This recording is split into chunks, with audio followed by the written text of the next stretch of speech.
ڕۆژانە نزیکەی 8 سەعات لێرە گوڵ دەفرۆشێت. هێندەی جوانی گوڵەکانی گرنگی بە پۆشینی جلەکانیشی دەدات.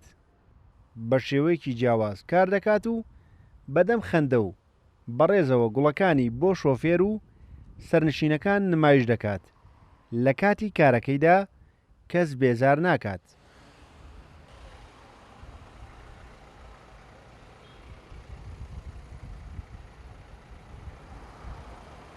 باوەز محەممەد تەمەنی 25 ساڵە و خەڵکی قەزای پێنجۆنە.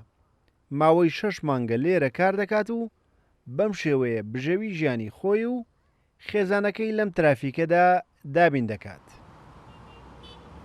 لە ئێستا بازار کزە بەهۆی هەنێشتوانێ تا سعات 11 مێنمەوە ئێستا. بۆ زۆرێک لە شۆفێران و سەرنشینان کارەکەی باهۆز سەرنج ڕاکێشە و زۆر جار دەستخۆشی لێ دەکرێت.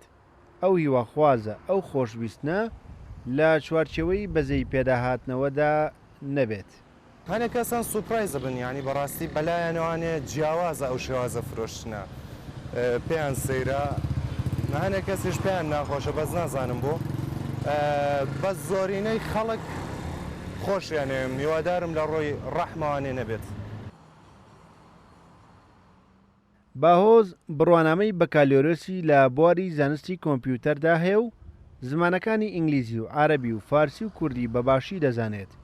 ئەو پێشتر چەند ئیشێکی تاقی کردوێتەوە بەڵام بە شایستەی تواناکانی خۆی نەزانیوە و بۆیە دوجار گوڵفرۆشی هەڵبژاردووە. پێویستم بە دەزمایە بوو بۆ ئەوەی بتوانم ئیشی خۆم لێرە دەست پێ بکەم.